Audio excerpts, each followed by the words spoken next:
Hey everybody, welcome. Welcome to our live community discussion about relationships. This is a global community for adult survivors of adverse childhood experiences. Hello to James, so good to see you. I've been doing these self-care videos. James is first, you're the first one here.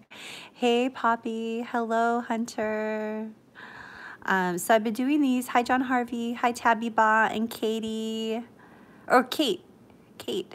So good to see you. So I've been doing these self-care discussions because I haven't been feeling 100%. And I figure, hey, I need to be like walking my talk, right? I need to, if I'm feeling like I'm running low on emotional bandwidth, I need to be able to give myself permission to sit back and not, go, go, go, go, go, go, go. Because even though I'm just sitting in my office with my little Christmas lights in the background and my candle and, my fuzzy blanket and all of that, I usually do about an hour and a half to 2 hours of research in addition to all the emails I received from the week before.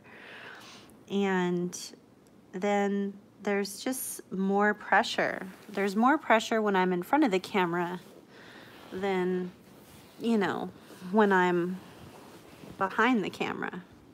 So I want to make this enjoyable for everybody so you can see. I don't know if it's it's out of focus if I do it that way. But then if it's like this, all you're looking at is the back of my chair. But anyway, we're going to keep it like this for a little while. But yeah, I'm going to do these videos and stay in the chat box with you. Until I start feeling 100%, until I start feeling like being back in front of the camera and doing everything. So hello to Nexus. Yeah, James says I can relate. It's not easy to get in front of the camera. I put a lot of pressure on myself. Oh, Tracy says, how ironic the topic this week. It hits hard today. Oh my gosh. Oh, Kate loves my palm trees. Oh, I'm so happy. Yay. Hi, Vi. So good to see you. Yeah, I put a lot of pressure on myself. I remember 4 or 5 years ago, I put a lot of pressure on myself because, I studied, right? I studied all the videos. Hi, Shannon. Hi, Nexus. I studied all the YouTubers that are you need a professional background, you need this. Hi, Nora. You need to make sure that you're doing all the things all the time for all the people, and, you need to have a perfect thumbnail, and, you just need to, it's a lot, you guys. It's a lot. When you talk about YouTube at basically YouTube is my entire, I don't want to even say business model in air quotes. But YouTube is my primary way of reaching the world with a message of hope and healing, and that it is possible to heal from complex trauma, even if you suffered from, childhood emotional neglect.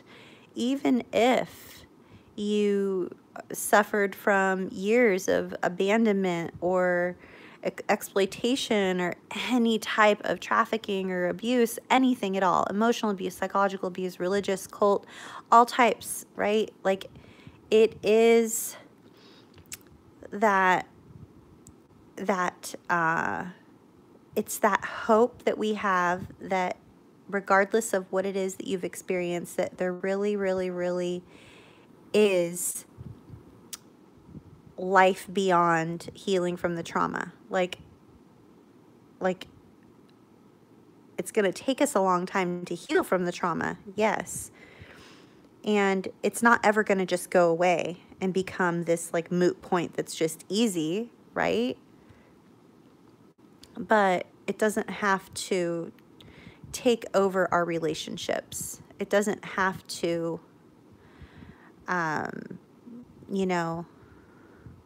it doesn't have to take over all of our discussions, and it doesn't have to be in the forefront of our lives every single day forever. Will it be for a while? Yes. Will it be like that always, like for years and decades? Not necessarily. Every person is different. There are 7 billion different ways that healing will look, because there are over 7 billion different people on the planet. So we're going to talk about relationships today, and we're going to talk about the way that complex trauma affects our interpersonal relationships, right? It can be very, very, very difficult to navigate the landscape of relationships when we're in the midst of a healing journey, particularly if we're in the midst of going to trauma therapy, or if we're in the midst of going to group therapy. I know one of our members here tonight says they went to group therapy today, or went to group today. So, oh, hi, Declan. Hello to anybody else I didn't greet by name. Declan says, I don't hardly have relationships anyway, but I'm still optimistic. You're very relatable, Declan. I have a relationship with you, even though we live thousands of miles away from one another. I feel like I have a relationship with Shannon and Miss Beach Boxer and Tabby Ba, and I'm developing a relationship with James, and I have a very close relationship with Hunter. I'm just meeting Sharon. I have a relationship that's growing with Nexus. I have a relationship with Vi. I have a relationship with Poppy and with Matt and with Ashton. And, these are relationships. Just because, hello, Bliss Bliss. So great to see you. So many of our relationships that are not quote unquote in person, those are still significant relationships. And it's really hard to like figure it all out, right? No one ever really sat us down and said, you're going to have some pretty deep, long-lasting relationships. And you might never meet those people in person, but they're going to make a big difference in your life. You're going to meet people like John Harvey and Matt and Poppy and Hunter, and you're going to connect with people like Ashton and Declan, and you're going to meet new people like James and Kate and Bliss and, anybody else. And, you're going to connect with people like Shannon, all the people you guys here. Like, no one ever sat me down and said, these people are going to be a significant part of your life, and you might never meet them in person. You might meet them in person, but you might not. And it doesn't make that relationship any less significant. And anyone that is older and doesn't have, like, yeah, Poppy, hashtag family. Yes, the friendly family of choice. We are family. There's a gif of The Simpsons all singing that song in a car, bopping their heads back and forth. That's totally me. So, but nobody ever sat me down and told me that, like, hey, this is what healing is going to look like, and it doesn't make you weird, Athena. It doesn't make you less than. It doesn't make you other than. It doesn't make you, an outcast. It just means that you're doing what feels safe to you in your own healing journey, and that's okay. That's a good choice, Athena. Good for you. Hey, Jeffrey. Hello.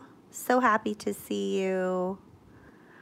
No one ever says stuff like that to you. No one ever sits you down and sort of says, hey, there isn't like a manual on this stuff. Maybe we need to write one. So, hi, Tracy. See, and I'm getting to know Tracy as well. And I want to just validate how not only is it difficult to heal from trauma, Not only is it difficult to cultivate safe relationships, not only is it difficult to establish and maintain healthy boundaries, not only is it difficult to heal from years, possibly decades, of psychological warfare and trauma. Oh, but then add on to that you're going to have to learn how to be an adult while you're already an adult. Yeah, have fun with that. Figure that out. You know, like I'm so glad I didn't know how hard this was going to be when I set out to heal from all the memories and all the things. Like, I probably would have given up. I know I would have given up. And if we're all being real here, like, let's just cut the crap, right? Life is already hard. You got neurotypical people out there who grew up in a quote-unquote good enough home with good enough parents, as per Pete Walker. And, you know, they went to school, they got decent grades, they were, you know, raised in a, you know, good enough, quote-unquote good enough home. Please pass the sugar. Thank you. Please pass the vegetables. You know, they rode the bus or they walked to school. They had friends. Maybe they played soccer, or maybe they ran track. Maybe they were on the swim team. Maybe they played the tuba or the clarinet. Maybe they played the trombone or the trumpet. Maybe they even played the drums. Maybe they did the walkathon and they raised money for some charity, or maybe they went door to door doing school fundraisers, selling candles and cookies. You know, they did all the things, right? They traveled, they went to like 6th grade outdoor education and, you know, studied the stars, and maybe they even, you know, went and traveled and did something in high school, and maybe they went to Washington, D.C., to the nation's capital, or they, you know, depending on what country they're in. Like, then maybe they decided they were going to go off to college. Maybe they did a gap year, right? And maybe they traveled or they backpacked through Europe, and then maybe they met somebody and they were engaged, but then that person broke their heart, and then they landed the job of their dreams, and then the company went under, and, you know, guess what? Like, in addition to the fact that we're dealing with all the trauma stuff and learning how to be an adult while we're already an adult, we have all that other stuff that we didn't even experience. We don't know what it's like to learn how to, you know, have someone lovingly teach us how to tie our shoes or brush our teeth, or take, you know, take care of ourselves, or good for you backpacking through Europe. I'm so proud of you. You can do anything. I believe in you. You're gonna change the world someday. I'm so proud of you. And, you know, and like, they didn't even experience all the things that the quote-unquote neurotypicals experience. They experienced all this other trauma where they didn't learn developmental stuff. So people out there with quote-unquote good enough families, raised in a good enough home, they struggle in their interpersonal relationships as well. That's why the divorce rate is 50%. That's why suicide rates are sky high and on the rise. That's why drug use and alcohol use and underage drinking, all the things, right? That's not even necessarily isolated to the trauma survivor community, people who went through developmental trauma.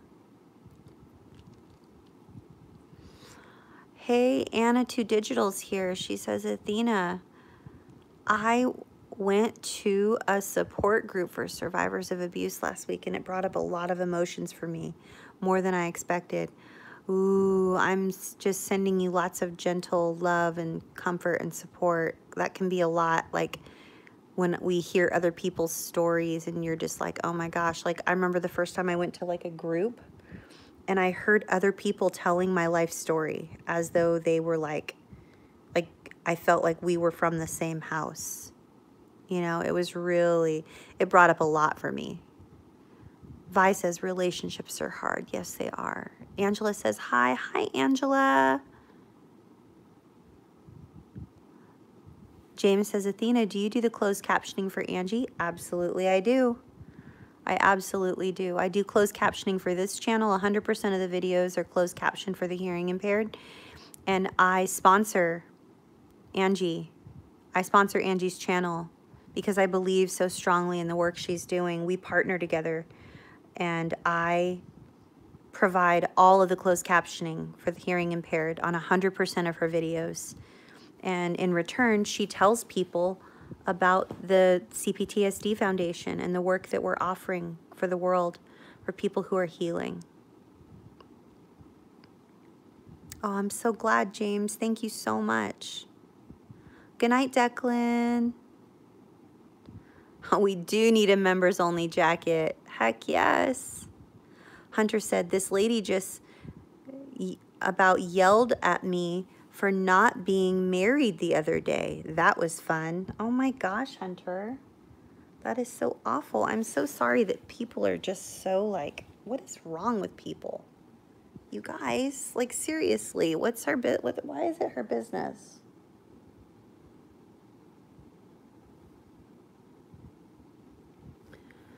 That's so wrong. You get married when you want to get married, Hunter, if you ever want to get married. Cheryl says, yes, that's how I felt today at group. I started crying. I'm sorry for crying. Oh, Cheryl, I'm so sorry that you felt that way at group. Groups can be hard. They can also be very, very healing. I hope that that group is a source of support for you. You deserve support, Cheryl. James says, people be judgmental, yo. Yeah, they are. They're very judgmental. It's really hard. Oh, Vi says, I relate, John Harvey. Oh, I missed what John Harvey says. Miss Beachboxer says, maybe they did all that. It looked great, but the abuse happened behind closed doors. That's why it's hard to acknowledge. Exactly. Yes, you're right, Miss Beachboxer. High five. Yes, yes, yes. Heck to the yes. John Harvey says, I feel better alone, and being with someone can be very stressful. Yes, it can. Yes, it can be very, very, very, very stressful. I agree. Shannon says, ain't nothing wrong with not being married. You are right. There is nothing wrong with that. There is nothing wrong with not being married. I agree with Shannon. Anna says, I was overwhelmed by the support worker's kindness, and the same night I dreamt of a sad little 2-year-old girl who was nonverbal. Oh, I'm so, so, so, so sorry, Anna. Oftentimes with preverbal abuse, you guys, which we would never really know, we wouldn't have a memory of it with words, but we would have in-body sensations. You know, when we experience kindness from other people, we feel very undeserving of the kindness, and it can bring up a lot of shame for us, and it can cause a lot of memories to surface. And, you know, you'll know if your memories are memories because you'll have a strong in-body sensation that is unmistakable. Bliss Bliss says, crying is so healing to me. Yeah, me too. It's interesting in our community. There's kind of a theme, like when we can access our anger in therapy, we become emotionally constipated and we can't access other emotions. It's like the anger floods the other emotions out. And if we can access our tears, we get access. Sorry for yawning in your face, you guys. I'm just not feeling 100%. I'm running out of gas like earlier on in the day. I don't know what the problem is. We can access our tears. There's such a release. But the interesting thing is when we access our anger, it's very short-lived. It doesn't last as long as the other emotions. It's almost like it was under, especially if you had an explosive, like a ragey, explosive anger type person in your family of origin or in your household where you were raised. Like, it can feel very unsafe to experience or express, rather, your anger in adulthood. And so once you access it, all the other emotions sort of run for the hills for a minute, and then they'll come back. They'll come back rather quickly. But when we sit with the pain and the sorrow and the tears and the convulsing and the ugly crying, there's just so much to grieve, especially if we're grieving our innocence or we're grieving relationships that we wish were different. Let's talk about relationships we wish were different. Like, I wish I would have had a loving mom that was proud of me, who was kind and patient and played with me and like played dolls with me, or like went and taught me like how to swim and like that kind of stuff. And I wish I would have had a dad that was like, you know, a protector, and he protected me from bad stuff. And I wish I would have had siblings, and I had step siblings, but they were not very kind to me. They like allowed all the neighbor kids to like come over and bully me and hold me down and take my clothes off and like just taunt me and make fun of me. And it was just like so terrorizing. I was terrorized. I was terrorized. It was horrible. So like, I wish those relationships would have been different, right? And I have a couple of friendships that I had early on in my life that I wish would have been different. And I had this one boyfriend when my son was really little, and he was so kind and so thoughtful and protective and sweet and just wonderful. But that was very unsafe to me because I had only understood or known abuse. And so I wish that relationship would have been different. And, you know, I wish that I would have been less of a smother and more of a mother to my son, because those are his words. He's like, Mom, you got to watch the Goldbergs because you would love it. Because his mom is like you. She's a smother, not a mother. You know, like, because like I used to have my son text me every single day that he made it to school safely if he took the bus. Because like I just wanted to make sure he was safe, you know. Now, I mean, I improved. I broke the cycle. Like, I improved from my generation. I was never even allowed to get near other people.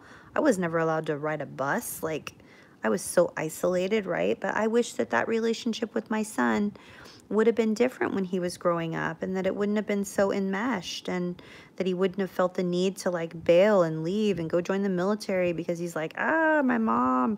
You know what I'm saying? Like, and at the same time, like, I have a lot of relationships I'm grateful for just as they are, but still. Kate says, oh, wouldn't that have been pure joy? A good enough family. I know, right? Pete Walker writes about this in his book, Complex PTSD from Surviving to Thriving. Highly recommend that book. It's excellent. John Harvey says, Hunter, there is nothing wrong with being single, and I have been drama-free for 15 years now. Go you, John Harvey. Heck yes. That's awesome. Vi says, you don't have to get married, Hunter. I have never been married in 48 years, and it's okay. Heck yes, it's okay. Tracy says, I have a very difficult time crying. I'm sorry to hear that, Tracy. How do you feel about that? Are you okay with that? Can you access other emotions, Tracy? Can you access your anger? Can you access any other type of emotion that you would like to access? Like appropriate anger or joy or safe, like feeling safe in your body or peace. Like, are you able to experience anything? Hey, Molly Black and Blue. Molly says support groups are hard, but it was hearing other people's stories that helped me remember my own. Same here. It helped me so much. Ashton says, Hunter, anytime anyone asks me if I'm in a relationship and I say no, they're like, well, that's okay. And my response is always, yeah, I know. I'm awesome. You are awesome, Ashton. Oh, I love you. That's so cool. That is, I wish I was this confident. Like, My husband tells me all the time, you're so confident, you're so brave. And I'm like, I'm such a fraud. Like, you have no idea. I'm terrified under this thing that you think is confidence. Like, I'm so terrified. You don't even know. Seriously, that's so cool, Ashton. Yeah. Cheryl says, thank you, Shannon. It was my first day of group therapy. Oh, I'm celebrating that with you, Cheryl. I hope you'll keep coming back. I hope you'll keep going back and receiving the support you deserve. Kira says, Angie's channel is great. Yeah, Angie's channel is thebomb.com. Angie's the bomb diggity. She's amazing. You guys need to subscribe to Angie's channel because she does daily videos and she is just an overall amazing human with great relationships, and I'm pretty sure she's my spirit animal. So yeah, I need a shirt that, like, I have a shirt that says Jennifer Lawrence is my spirit animal, but I think I need one that says Angie is my spirit animal because, you know, it's true.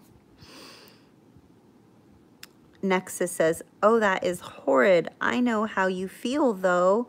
I have had that. Oh, I thought you would be married by now with kids. Ooh, Nexus, I'm so sorry they treat you that way. That's not okay. Like, ugh, I wish that would not happen to anybody, you guys. Nobody gets to speak into our lives. Like, they have to earn the right to speak into our lives. They don't just get to, like, show up and do it. You know what I'm saying?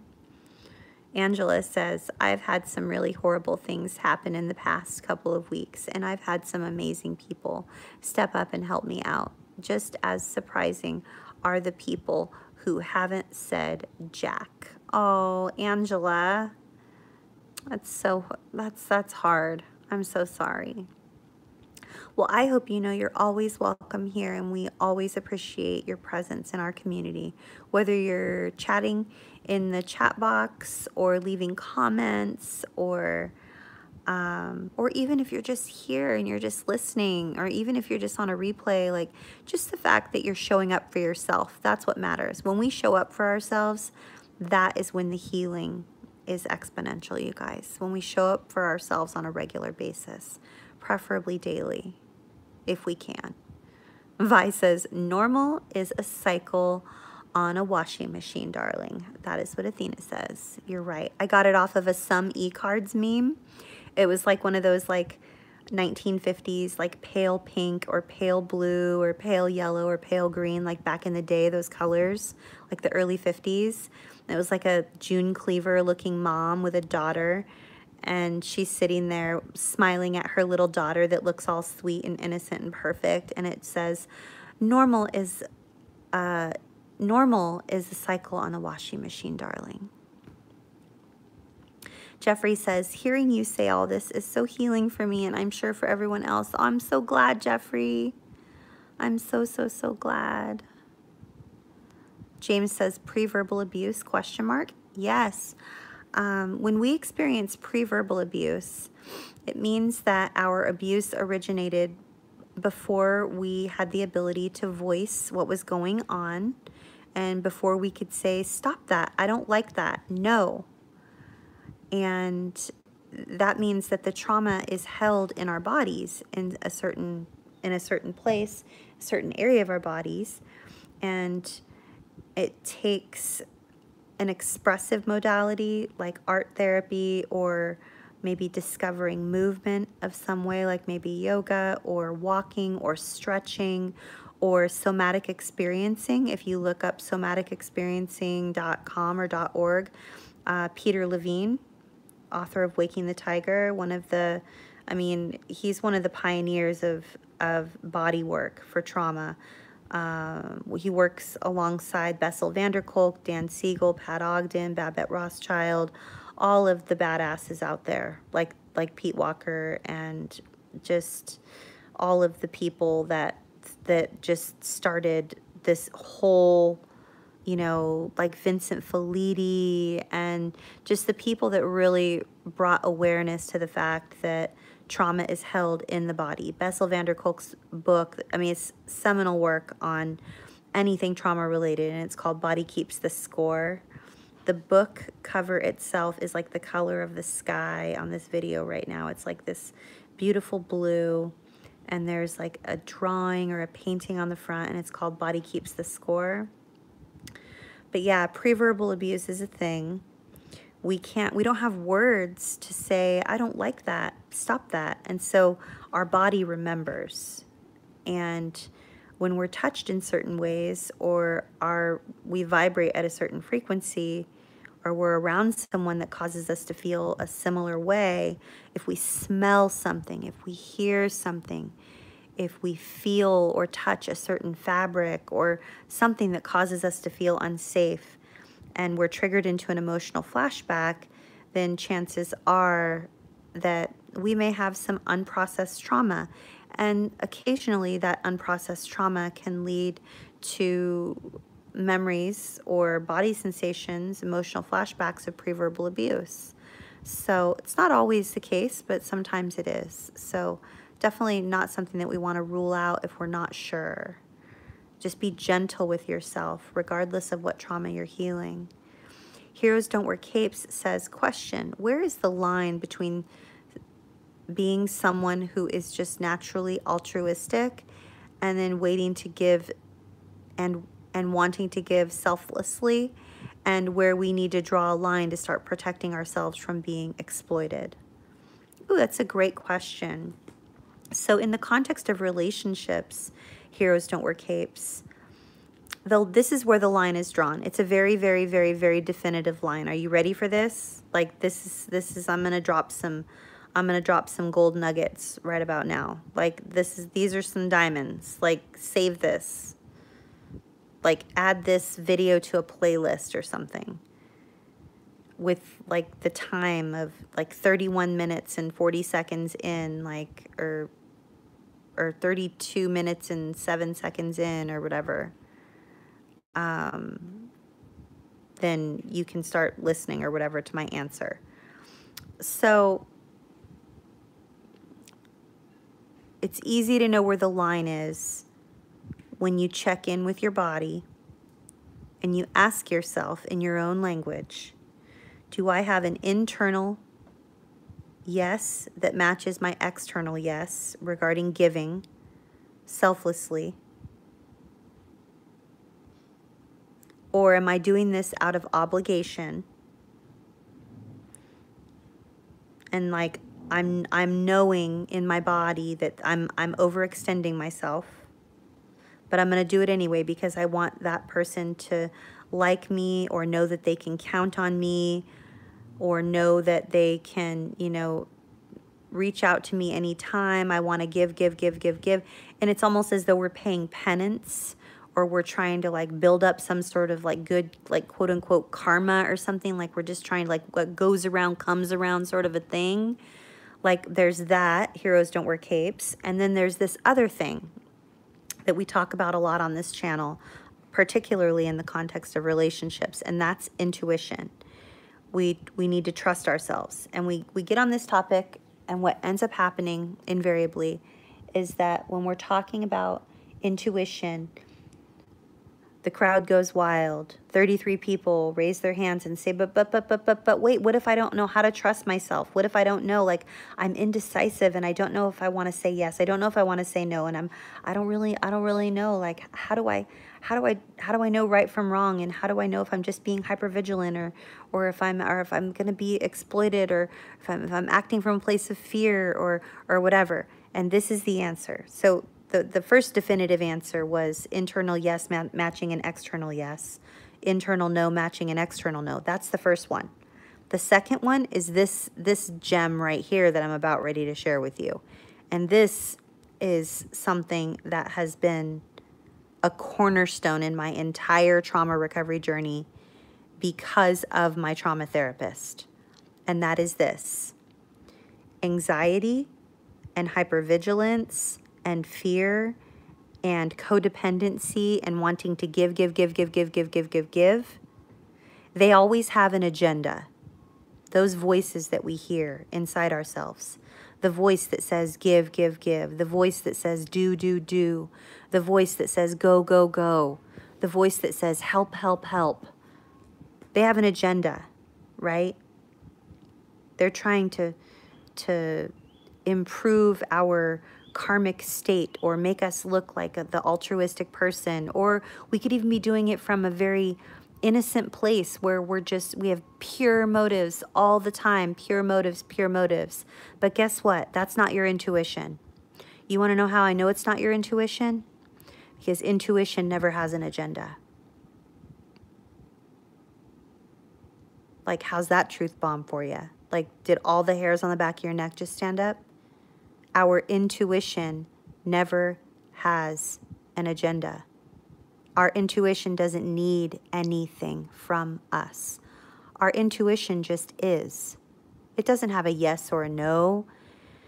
It doesn't have a you need to do this or make sure you do this or don't forget to do this or what if this happens or this is the right thing to do and that's the right, they'll make sure that we do it this way.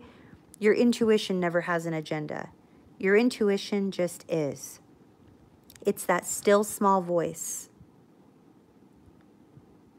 that just is. It causes you to feel confident, self-assured, and you know without a doubt that that's the right thing or that's the wrong thing. Let's reach out to that person. Let's help that person.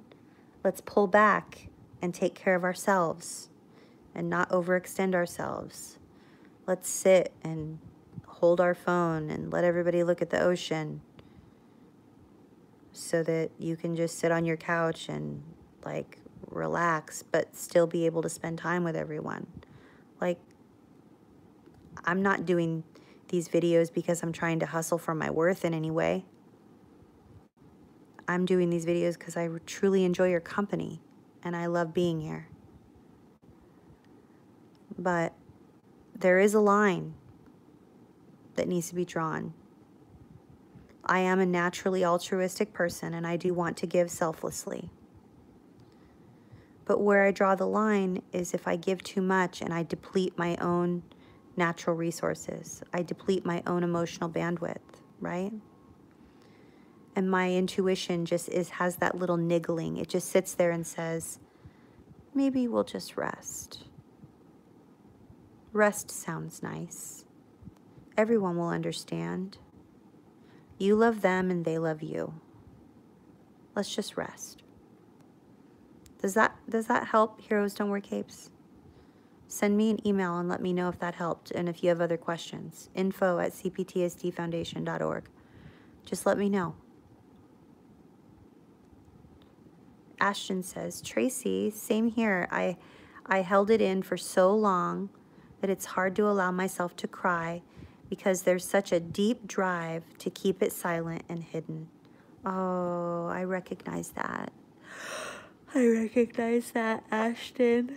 I really, really do. Ashton and Tracy. If I access my anger, I have trouble accessing my tears. If I access my anger, I have trouble accessing joy and peace because anger is like all-consuming for me. It doesn't feel safe.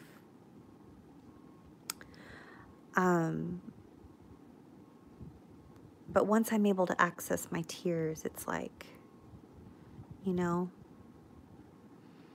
there's such a release. But I have to be able to feel safe in my body before I can access my tears. Yeah. I hope that gets easier for you, Ashton and Tracy. Hunter says, I wish I could have explained to her, well, I can't have sex right now, and that would make marriage impossible. So, yeah. I know, Hunter. I wish you weren't placed in those situations where you feel like you have to, like, explain yourself, right? It's like nobody's business. Like, seriously, nobody's business.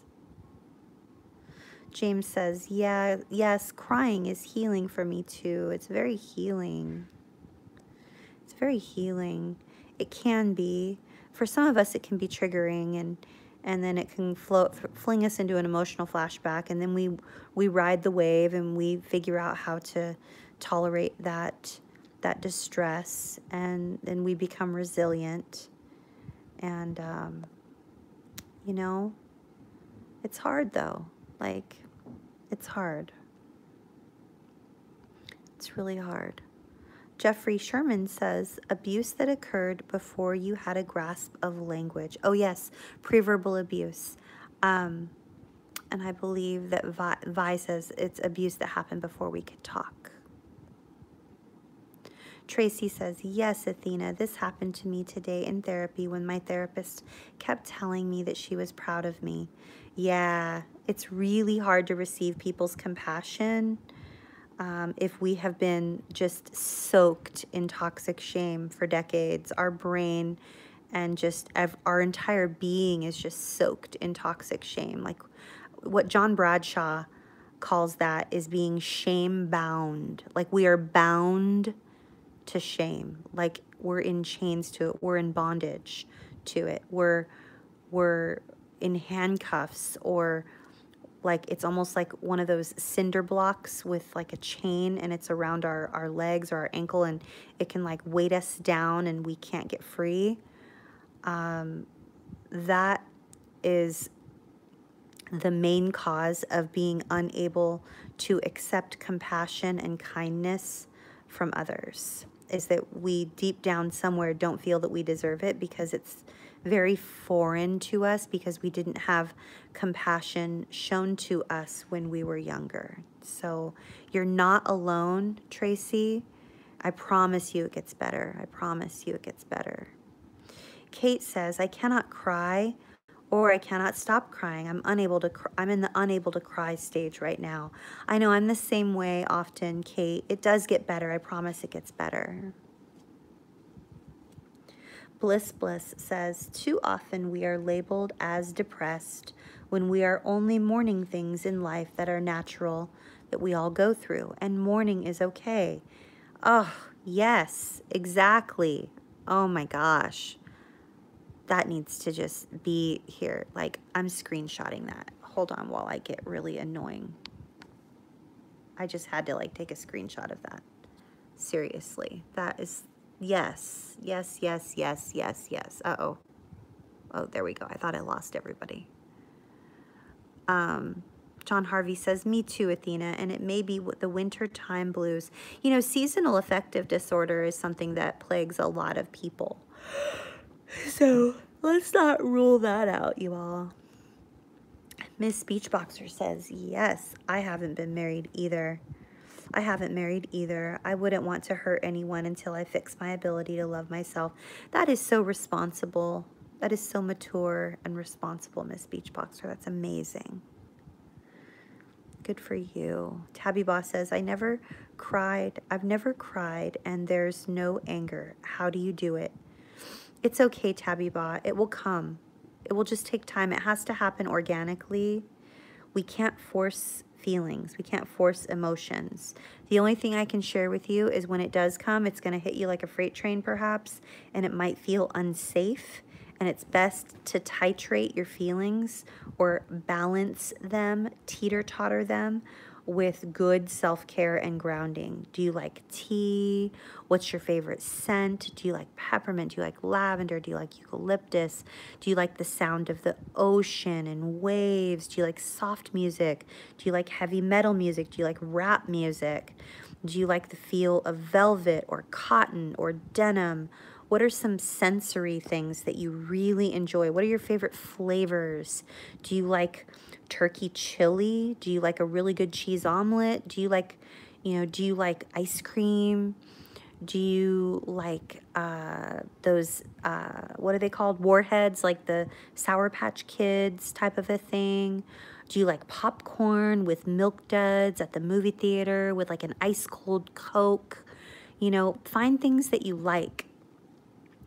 And Tabby Ba, if you've ever watched a movie that causes you to sort of emote in a small way, like you feel moved, whether it's moved to anger or moved to compassion or anything, it's those are great ways to sort of start the process of feeling things, and it can be really cathartic, and I hope that that's very helpful for you.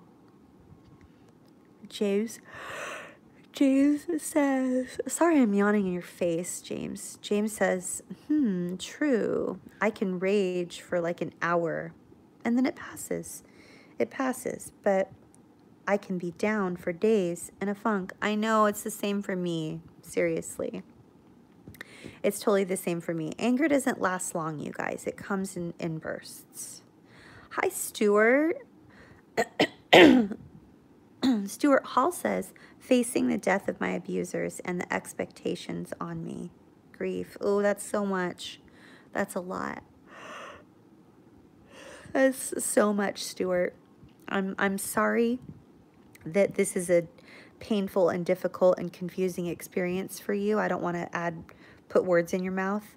I can only imagine what you must be feeling, and I just want you to know that you're not alone and that we're here and that we want to provide a safe place for you to feel heard and validated. Everything that comes to you right now during the death of an abuser or anyone, and all the expectations that come along with it all, including the expectations we put on ourselves. I just want you to know that this is a safe place to experience those and share those and not be judged. I'm grateful for your presence here and for you speaking up and using your voice. Ashton says, Athena, be kind to yourself. You need some well-deserved self-care in the form of tea, birdies, and a deep, peaceful nap. Oh, that sounds lovely. Oh, yes. I'm doing that tomorrow, Ashton. That's on the agenda for Tuesday, I promise. Thank you for the gentle reminder, though. You're so kind.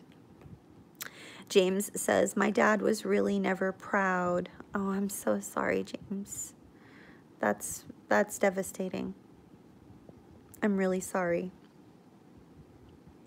I'm proud of you. I know you don't even know me, but I'm really proud of the YouTube channel that you've started and, you know, showing up for yourself and using your voice and just sharing compassion with others. And like I'm proud that you're a good human. I'm proud of that. I'm proud that you're a good human. And that's enough. That's more than enough. That's more than a lot of people are. I know it doesn't ever, ever, ever, ever make up for, and nor will it ever make up for the fact that you didn't have that from your dad. But I hope that it brings you a little bit of comfort or solace knowing that it's not a reflection of you, but rather a reflection of him. Shannon says, hello, Stuart. So sorry you are going through so much right now. Yeah. Hunter says, for me, it's when people get too close to me. I can feel the anger rising, ready to defend my little. Yeah. It's only when certain people get close to me that I'm like that, Hunter. It's not like anybody, but it's certain people. If they get too close to me, I'm just like, rawr, get away from me. You know, like, it's not even a get away from me, but a like, you better watch out type of a thing, you know? Tracy says, that's where I'm at now. I'm wishing mine would have just told me that they loved me. Oh, Tracy's dad wasn't proud of her either, and that he never said that he loved her. I'm so sorry, Tracy. James, you deserved for your father to say, I'm proud of you, son. And Tracy, you deserved for your dad to say, I love you, Tracy. You are exactly the person I want you to be, and I'm so happy you were born. I'm so happy you were born, James, and I'm so proud of you. I'm so happy you were born, Tracy, and I'm proud of you, and I love you. Those are words that you deserved to hear, you know? Like, I'm sorry that you didn't hear those words. You deserve to hear them. Sharon says, I've always felt like 50% human. Oh, Sharon, first of all, hi, I'm so happy you're here. And second of all, let me finish what Sharon says. Sharon says, I've always felt like 50% human and never wanted to get in a relationship at 50%. I don't want to drain anyone down. Also, they have to be 90 to 100% for me to consider that I think I'm at about 90%. It's wonderful that you've even thought those thoughts, Sharon. So many people jump into relationships just assuming that it's all going to work itself out, you know? And then it doesn't. And then there's like, there's that song by the Eagles, two less lonely people in the world. But like, if you flip that around, and if they don't think about like where they're at and like what they're ready for, then there's two more lonely people in the world. You know what I mean? It's like, it's great and wonderful to think about it the way that the Eagles sang it. I think it was the Eagles. Maybe it was just Glenn Fry, or maybe it was just Don Henley. But two less lonely people in the world. Maybe it was somebody else. Gosh, now I don't even know. My brain hurts.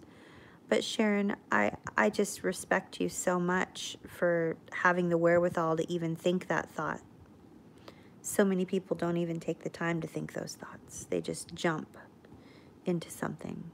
And that's very irresponsible, right? Angela says, I'm also single. I've decided to become the crazy old cat lady. There's something to be said for the crazy cat ladies. I have lots of friends who are crazy cat ladies. And I have two cousins who are married. My cousin Ken and my cousin Steph. My cousin Stephanie is adopted and she's married to Ken. And they are both crazy cat people. They basically run like a cat shelter out of their home. And they also have a little rescue doggy named Ginger. So, but they've decided to be crazy cat people together. I love animal people, and animal people love me.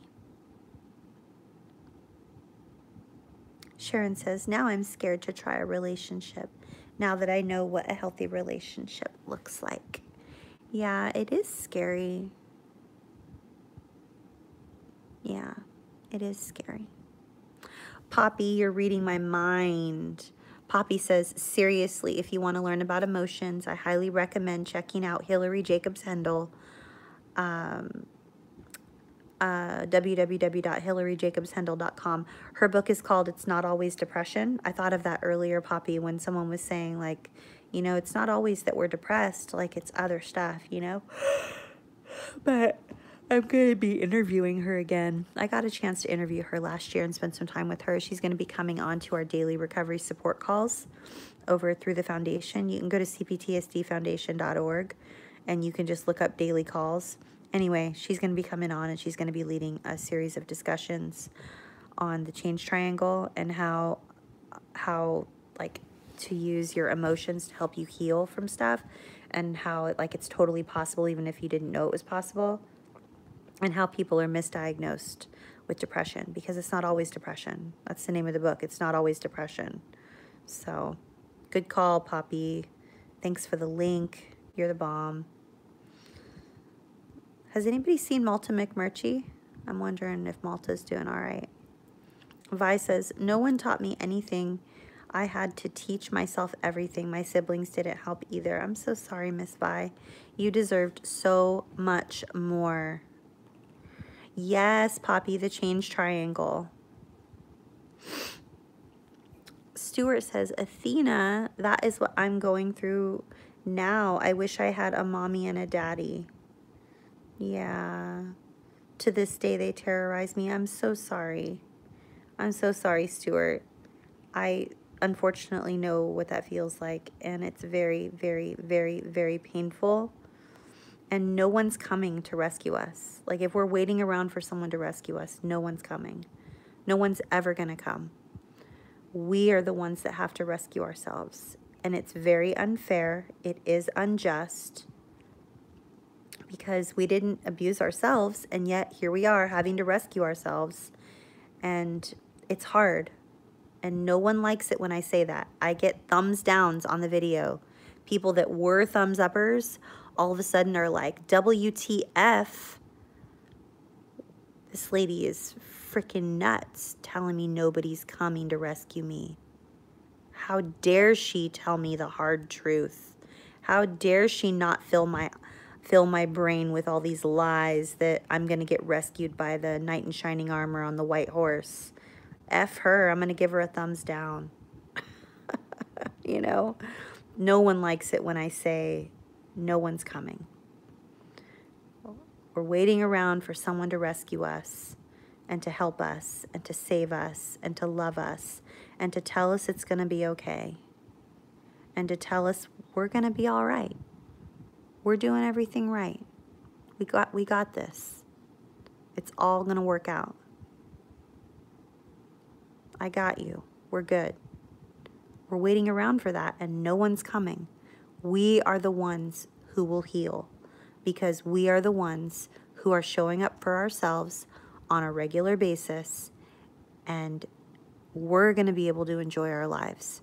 No one else is showing up to do it for us. We have to do it for ourselves. And it is so hard, so painful, and so hard. It's not a fun message to share, but it is truth. And if someone is showing up, wanting to swoop in on some stallion and scoop you up and ride off into the sunset, you best be watching out and be like, what do they want? What do they want from me? Why are they trying to rescue me? Because anyone that shows up in a relationship and wants to rescue other people, they might have some sort of like a messiah complex, and they're trying to rescue you because maybe they have issues and they wanted somebody to rescue them, and so they're becoming what they wish they had. Like, we all need to rescue ourselves. We're the ones that have to help ourselves. It's not a popular message, but it's the truth. That's the only way to have healthy relationships. When we show up for ourselves on a daily basis and we look at all 5 prongs of our daily lives, we look at our spiritual relationship, like whatever it is that we believe in. For me, it's God. I have a personal relationship with God's Son, Jesus. That's my belief. I don't impress my beliefs on anyone. Everyone is welcome. Everyone. I am respectful of everyone's beliefs, regardless of their beliefs. And I expect them to be respectful of mine if they're going to be here in my community that I have built, where we provide a safe place for people to come and heal. But if we look at all 5 prongs of our life every single day and show up for ourselves on a daily basis, we look at our spiritual relationships, our interpersonal relationships with others. We look at the relationship we have with money, finances, abundance. We look at our physical relationship, the relationship we have with food and rest. We look at our mental and emotional well-being. How's that going for us? When we address all those areas of our life on a daily basis, our healing is exponential. Our healing is exponential. And we rescue ourselves. No one else has to come rescue us because we are reparenting ourselves. We are being what we needed that no one else provided. Jeffrey Sherman says, yes, convulsing, ugly crying, grieving our innocence. I know, it's so hard, you guys. It is so hard. Bliss said, Sharon Wilson, don't be scared, darling. You will recognize healthier people now. That is a blessing for you. It is so true. Molly Black and Blue says, I wish anyone in my life had ever said to me, you deserve better. Not even my therapist has said that to me. Oh my goodness, Molly. You always deserve better. You absolutely deserve better. I'm so sorry no one said that to you and no one was that person for you. You deserved that, Molly. You deserved more. You deserved love and kindness and safety. You deserved so much. You deserved appropriate affection and kindness. And you deserved healthy role models. Bliss says, there is a book of types of mothers out there called The Narcissistic Mother. It covers all kinds of mothers, though. Oh, that's interesting. I would love a link to that book if you have it, Bliss. You might have to give it to Poppy, or Poppy might have to find the link, because if you try to post a link, it will kick you over into spam, thinking that you're showing up here trying to spam the chat. Jeffrey says, you never heard of anybody being smothered to death. Nope, just smothered.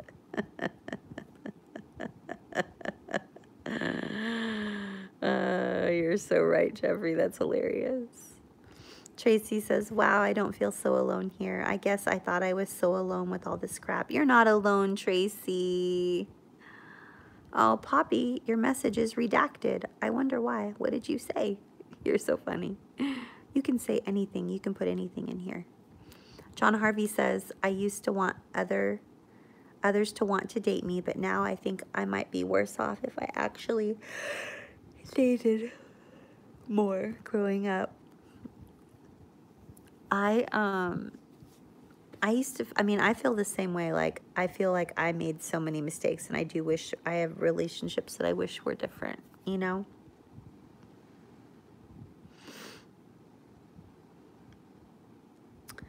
Vi says, I have good enough parents now. They aren't biological.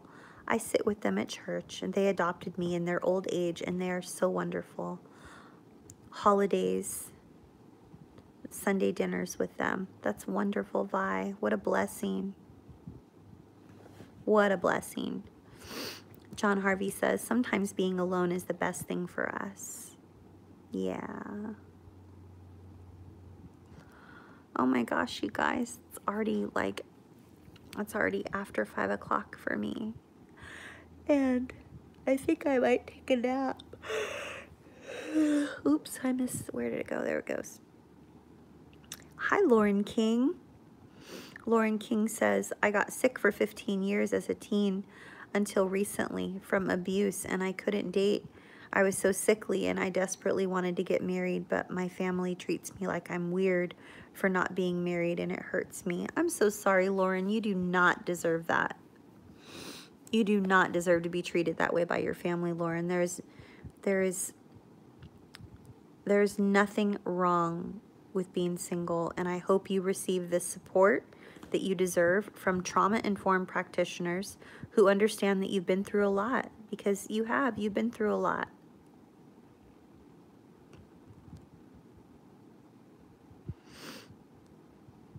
Hunter says that he's sitting with you, Lauren.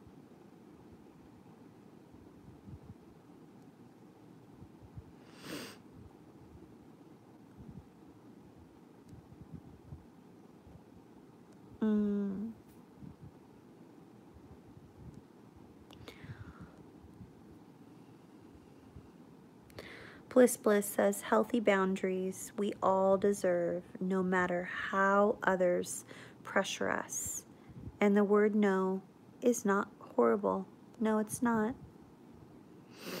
It's not.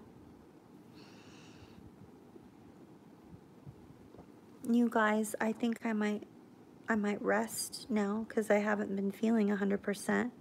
But I've really enjoyed spending the last hour or so with you. And I hope you will be extra kind to yourself.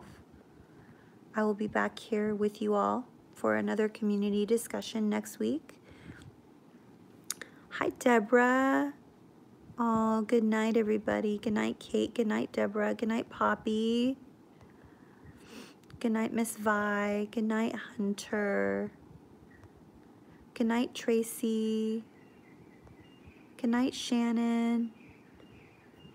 Good night, Ashton. Do you hear my birdies? Good night, James. Good night, John Harvey. Thanks for giving this video a thumbs up if it was helpful for you, or if you feel that it might be helpful for someone else. Good night, Anna.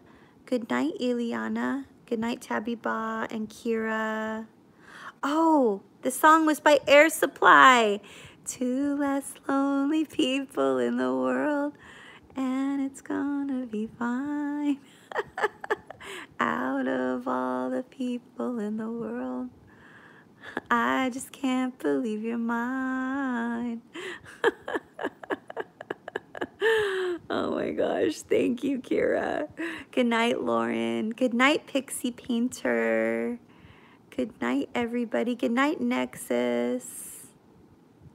Aw, I'll see you all next week. Thank you so much for being here.